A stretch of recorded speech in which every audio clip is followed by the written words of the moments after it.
అతి తక్కువ ఫీజుతో ఎంబీబీఎస్ పూర్తి చేసే అవకాశం. MBBS at Timor-Leste near Australia. Welcome to iDream media. So జనరల్గా డి విటమిన్ డెఫిషియన్సీ అందరిలో చూస్తూ ఉన్నాము. ఎండలో ఎంతసేపు ఉంటే మనకి డి విటమిన్ అనేది సమృద్ధిగా వస్తుంది, ఏ టైంలో మనము ఉండాలి, సో ఎక్స్పోజర్ అనేది ఎంతవరకు ఉండాలి, పూర్తి వివరాలు తెలుసుకుందాం. మనతో పాటు ఉన్నారు ప్రముఖ vegetable therapist and Sun spiritual society founder Vikramaditya Guruji garu. Guruji నమస్తే అండి. సూర్యోస్మితల్లి డి విటమిన్ న్యాచురల్గా లభిస్తుందని చెప్తారు. కొన్ని రకాల ఫుడ్స్లో కూడా ఉంటుంది, కానీ సూర్యరశ్మి నుంచి మనం దాన్ని పొందవచ్చు అంటారు. అయితే అందరిలోనూ డి విటమిన్ డెఫిషియన్సీ అనేది మనం చూస్తున్న ఈ నేపథ్యంలో ఎండ నుంచి మనం డి విటమిన్ పొందాలంటే ఎలా ఎక్స్పోజ్ అవ్వాలి? విటమిన్ డి గురించి ప్రస్తావన చాలా ఎక్కువగా ఉందమ్మా. మీరు సింపుల్గా అంటే డి విటమిన్ పొందడం కోసం ఎండలో ఎంతసేపు ఉండాలి, ఎలా వస్తుంది, ఇవన్నీ ఆలోచించక్కర్లే. మెడికల్ షాప్కి వెళ్ళి విటమిన్ డి క్యాప్సిల్స్ అంటే ఒక పెట్టి ఇచ్చేస్తాడు. అదేదో 60,000 IU యూనిట్స్ పెంచేసుకుని చాలా హెవీగా దొరికేస్తుంది. ఒక హ్యూమన్ పర్ డే తనకు కావలసినటువంటి విటమిన్ డి అనేది ఎంత గ్రాముల్లో లెక్క పెడతాం కదా, ఎంజీల్లో మాట్లాడతాం మనం. అది జనరల్గా చెప్తూ ఉంటారు 600 IU అని, లేదంటే 15 మైక్రోగ్రామ్స్ అలా చెప్తూ ఉంటారు. 15 మైక్రోగ్రామ్స్ అంటే అది చాలా చిన్నది కదా, చాలా మైల్యూట్. కానీ అంటే దాంతోపాటు అంటే విటమిన్ డి తీసుకున్న తర్వాత బాడీ ఏం వర్క్ చేస్తుంది? కాల్షియం, ఐరన్, మిగతా విటమిన్స్, మినరల్స్ ప్రాసెస్ చేయడానికి ఈ 15 మిల్లీగ్రామ్స్ లేకపోతే 600 IU ఎలా కొలుసుకుంటున్నాం? అది సహజంగా ఎలా తెలుస్తుంది అంటే ఒక మనిషి జీవన విధానంలో తను చేస్తున్న పనిలో అలసట ఎక్కువగా ఉన్నప్పుడు, లేదంటే పొద్దుట నిద్ర మెలకు రానప్పుడు, నడుస్తున్నప్పుడు ఆయాసం, లేకపోతే నడవలేకపోవడం, కొంచెం బద్ధకంగా అనిపించడం. అంటే ఇప్పుడు మనం ఈ టెస్ట్లు, ఈ ఐయులు, మిల్లీగ్రాములు, ఎంజీలు తెలియని రోజుల్లో మానవుడి యొక్క జీవన విధానం గురించి ఇప్పుడు ఇన్ని తెలిసినాయి మనకి, కానీ ఆ విటమిన్ డిని అబ్జర్వ్ చేసుకోవడం తెలియట్లే, మర్చిపోయాం.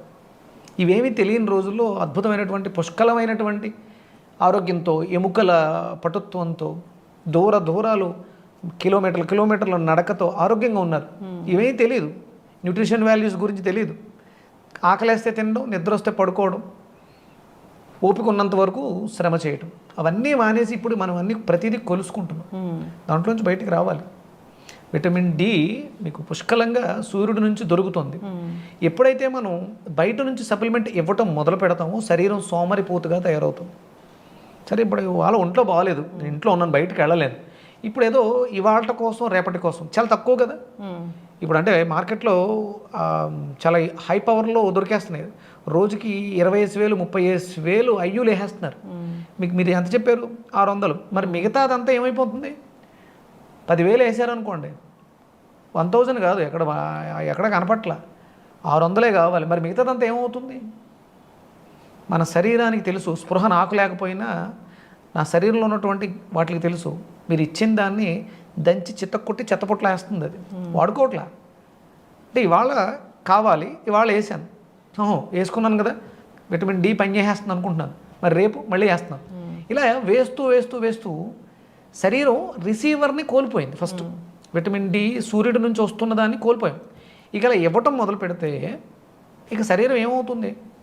ఇప్పుడు కిడ్నీలు చేయాల్సిన పని డయాలసిస్ సిస్టమ్ మీద చేస్తే కిడ్నీలు షింక్ అయిపోతున్నాయి, కుషించుకుపోతున్నాయి. అంటే కిడ్నీలు సోమరిపోతులు చేస్తున్నాం డయాలసిస్ ద్వారా.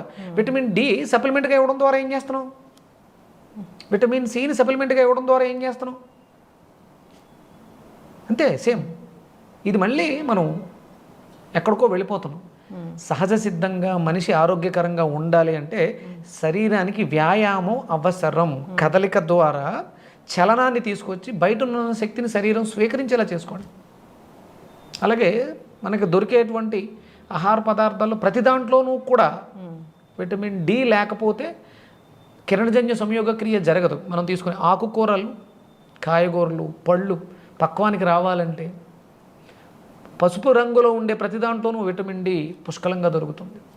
నిమ్మపండు, మ్యాంగో, సీజనల్ బట్టి పసుపు రంగు ఉండేది, పసుపు అద్భుతమైనటువంటి విటమిన్ డి సోర్స్. దాంట్లో విటమిన్ డి ఉండదు, విటమిన్ డిని పొందడానికి కావలసిన సోర్స్ ఉంటుంది. మణిపూరక చక్రం అమ్మ విటమిన్ డిని స్వీకరించడానికి. మీరు 100 రకాల ట్యాబ్లెట్లు వేసినంత మాత్రాన విటమిన్ డిని రీప్లేస్ చేయలేరు. మణిపూరకం మరింతగా చెడిపోతుంది. నాభి ఈ నాభి మాత్రమే సూర్యుడి నుంచి విటమిన్ డిని తనకు కావాల్సిన పోషకాలన్నింటినీ స్వీకరించు అది తయారు చేసుకుంటుంది విటమిన్ డి. మనం శరీరాన్ని సోమరిపోతుగా చేయకూడదు. విటమిన్ డి తయారీకి కావలసిన మూలకాలను ఇవ్వాలి. అప్పుడు విటమిన్ డి ఆరోగ్యకరంగా తయారవుతుంది, ఆ మనిషి ఆరోగ్యంగా ఉంటాడు. అది కేవలం మీకు లియో డైట్లో మాత్రమే దొరుకుతుంది, లివింగ్ ఎనర్జెటిక్ ఆర్గాన్ డైట్లో మాత్రమే దొరుకుతుంది. ఇది ప్రమాణం, వేద ప్రమాణం. సూర్య నమస్కారాలు, ఫ్రంట్ బెండింగ్, బ్యాక్ స్ట్రెచ్చింగ్ చేస్తే విటమిన్ డిని పొందడానికి మీ మణిపూరకం యాక్టివ్ అవుతుంది. బయట నుంచి ఇవ్వాల్సిన అవసరం లే, శరీరం తయారు చేసుకుంటుంది. అలాగే ఆహార పదార్థాల్లో తీసుకుంటే మనం పసుపు రంగులో కనిపించేటువంటి నిమ్మకాయ, నారింజ, వీటిలో కూడా మనకి విటమిన్ డి తయారీకి కావాల్సిన పదార్థాలు దొరుకుతాయి. మీరు వెజిటబుల్ థెరపీలో నా వెజిటబుల్ థెరపీలో విటమిన్ డికి అద్భుతంగా చెప్పాలంటే కొబ్బరి పాలు బాగా ఉపయోగపడతాయి. కొబ్బరి పాలు అని కాదు, అన్యాచురల్గా అయితే ప్రాసెస్ ఎక్కువ చేసేసి వచ్చింది ఏది తీసుకోకూడదు. కొబ్బరి శుభ్రంగా కొట్టండి, తీసుకోండి. ఎండ నుంచి తీసుకోవాలంటే ఎండ నుంచి తీసుకోవడానికి ముందు శరీరం సిద్ధపడాలి. ఎండ నుంచే వస్తుంది, బయట నుంచే వస్తుంది. దాన్ని తీసుకోవడానికి నీ శరీరాన్ని సిద్ధం చేయడానికి మీకు నిమ్మకాయలు పనిచేస్తాయి, గోరు చిక్కులు పనిచేస్తాయి, కొబ్బరి పనిచేస్తుంది. ఆ వాటిలో ఎక్కడ విటమిన్ డి మీకు వాటిలో మీకు ఎక్కడ కూడా విటమిన్ డి ఇంత ఉందని కాలిక్యులేషన్లో దొరకదు. కానీ అవి తీసుకోవడం ద్వారా ప్రకృతిలో ఆల్రెడీ సూర్యుడు వచ్చేసాడు. ఇప్పుడు సమయం 12 గంటలకు వస్తుంది కదా, మన చుట్టూ ప్రకృతిలో ఉంది. ఆ స్మెల్ని ఆగ్రానించడానికి, తీసుకోవడానికి మన శరీరం సిద్ధపడుతుంది. మణిపూరకం యాంటీ క్లాక్ వైజ్ తిరుగుతూ ఉంటుంది. ఇది ప్రకృతిలోంచి వాటిని తీసుకుంటుంది, ఇక్కడ తయారవుతుంది. ఇక్కడ స్ప్లీన్ అనే ఆర్గాన్ ఉంటుంది. స్ప్లీన్ అనే ఆర్గాన్ దగ్గర స్ప్లీన్ చక్రాస్ అని 2 చక్రాలు ఉంటాయి, ముందు వెనక చక్రాలు. అవి ఇలా తిరుగుతూ గాల్లో ఉండే పోషకాలను తీసుకుంటూ ఉంటుంది. లోపల ఉన్న చెడుని బయటకు విడిచిపెడుతూ మళ్ళీ తీసుకుంటూ.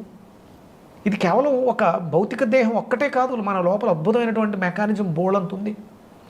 మనం కళ్ళతో తీసుకుంటాం, చెవులతో వినడం ద్వారా ఇవన్నీ జరగాలి. కేవలం ఆహారంలోనూ మందుల్లోనూ లేదు మనకు కావాల్సింది. ప్రకృతిలో బోల్డంతుంది, ప్రకృతిలోనే ఎక్కువగా ఉంది. ఓ 10-20% మాత్రమే ఫుడ్స్లో ఉంది. అవి న్యాచురల్గా తీసుకుంటే అందులో ఎక్కువ ఉంది. ఎందుకంటే అవి ఎలాంటి అడ్డంకులు లేకుండా సూర్యుడి నుంచి కిరణాలను స్వీకరించుకొని ఎండ్ ప్రోడక్ట్. ఒక ఆకు సూర్యుడి కిరణాలు తీసుకొని పత్రహరితం ఒక ఫ్లవర్ని తయారు చేసింది. ఆ ఫ్లవర్లోంచి అద్భుతమైనటువంటి కాయ వచ్చింది. కాయ పక్వానికి వచ్చింది, పండుగ తయారైంది. దీనికి విటమిన్ డిని తీసుకోవడానికి ఎలాంటి అడ్డంకులు లేవు. ఇలా మనం తయారవ్వాలి అంతే తప్ప మనం ఏమి తీసుకుంటే తయారవుతామని మేము మందుల రూపంలోనూ వాటిలోనూ సప్లిమెంట్స్ అనేవి వేస్ట్ అమ్మా, తీసుకోకూడదు. ఆహారాన్ని తీసుకోండి, ఆరోగ్యంగా తయారవ్వండి. నువ్వులు తీసుకోవడం ద్వారా విటమిన్ డిని సూర్యుడి నుంచి పొందడానికి, సూర్యకాంతి నుంచి పొందడానికి అవకాశం ఎక్కువ.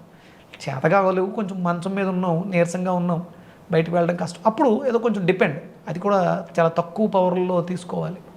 అందులోనూ మీకు సాత్వికంగా దొరికేటువంటి న్యాచురల్ ఈజీ డైజెస్టబుల్ పదార్థాలు తీసుకోవడం ద్వారా పొందొచ్చు. మెడిసిన్స్ మీద డిపెండ్ అవ్వద్దు. శారీరక వ్యాయామం ఎంతో కొంత అవసరం.